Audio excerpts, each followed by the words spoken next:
Welcome to today's explainer. Look, if you already know you need a budget, but you're totally bogged down by complex tracking and just staring at overwhelming spreadsheets, you are absolutely in the right place. Today, we're diving into the 50-30-20 rule. Think of this as your ultimate, straightforward blueprint to managing your money, building wealth, and, crucially, actually enjoying your life along the way, all without that usual financial friction.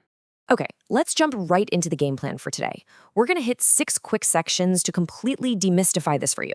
First up, the 50-30-20 blueprint explained, then categorizing your real-world spending, followed by the simple $1,000 example.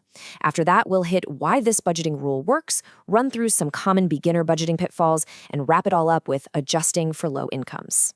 All right, section 1, the 50-30-20 blueprint explained and exactly what it is.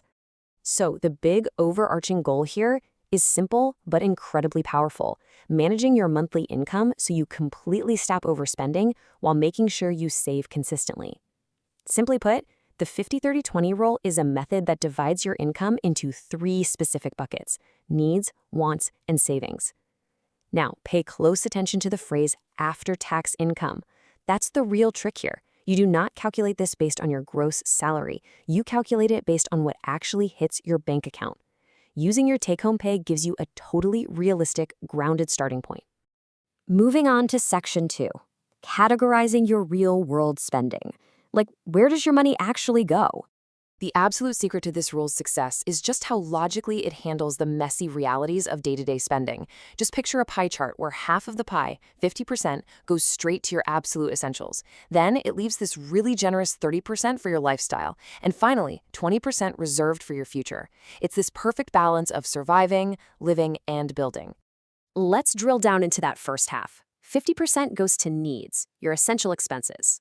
These are literally the non-negotiables required just to survive and function.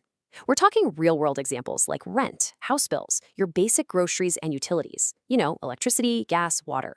It also covers getting to work, so fuel or bus fare, plus basic insurance and minimum loan payments. The literal acid test here is this: if it's strictly necessary for daily survival, it lives in this 50% bucket. Now let's talk about the fun part, your 30% wants. This is all about lifestyle and comfort.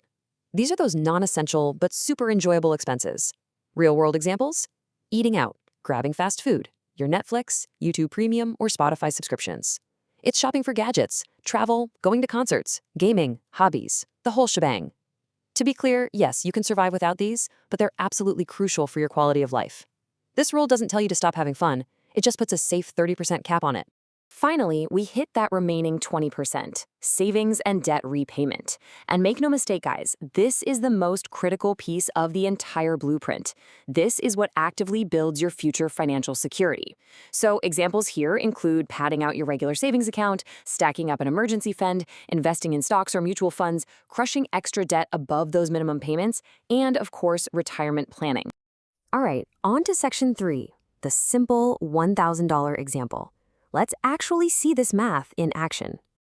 We're going to apply this blueprint to a concrete example so you can see just how ridiculously easy it is.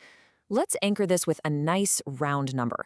Imagine a monthly after-tax income of exactly $1,000. Using a clean number like this makes the percentages translate into super accessible, bite-sized dollar amounts. And here is where it just clicks. Look at how perfectly that $1,000 breaks down into a completely stress-free budget. Your 50% needs, that's exactly $500. Your 30% wants, $300. And your 20% savings is $200. Boom, done. You know exactly what your boundaries are for the month, and you didn't even have to open a single spreadsheet to do it. Which brings us to section 4, why this budgeting rule works and the real logic behind the blueprint. So we know the math works, but why is this specific breakdown so consistently effective for normal people? Well, 4 main reasons. 1, it's incredibly easy to follow, no fancy apps required. 2, it actively prevents overspending. Think about it. If you get a raise at work, you automatically put a ceiling on lifestyle inflation because your wants still never exceed 30% of that new number. 3, it forces a savings habit, which turns even modest income into real wealth over time. And 4, it's totally flexible, which we're going to dive into in just a minute. Next up, section 5, common beginner budgeting pitfalls. These are the classic mistakes you absolutely want to avoid. Now, let's do a little reality check, because this isn't totally foolproof if you're careless. Even a beautifully simple system fails if you don't apply some basic discipline. So, what are the common pitfalls beginners face? Mostly, it's treating wants as needs, totally botching how they track their spending, straight up ignoring the savings bucket to pay for more expenses, or just casually applying the rule whenever they feel like it instead of being consistent. Let's zoom in on that first massive psychological trap, treating your wants as needs. It is insanely easy to confuse something that just improves your day with something required for your actual survival. Like, getting fast food on the way home might feel like a deep, spiritual need when you're exhausted. But trust me, it's a want. Paying for upgraded high-speed gaming internet feels essential, but yeah, it's a want. You have to be absolutely ruthless in your honesty here. Another huge pitfall beginners run into is with tracking spending, or honestly, not tracking it. The entire blueprint literally relies on you knowing where your dollars went. If you aren't accurately monitoring the outflow, those clean 50-30-20 percentages go right out the window. You might sit there thinking you're only spending 30% on your lifestyle, but without tracking it, I guarantee you're likely spending way, way more. And finally, Section 6, adjusting for low incomes. Let's make this blueprint completely realistic for everyone. We've got to tackle these very real, very practical challenges of this rule because life does not always fit into a perfect little formula. The reality is, if you're in a country with lower average incomes, or you're a student, or maybe a freelancer facing high basic living costs, capping your essential needs at exactly 50% might be mathematically impossible for you right now. Sometimes just rent and basic groceries cost way more than half of your take-home pay, and that is okay. So, the crucial point here is that this framework is completely adaptable. Check this out.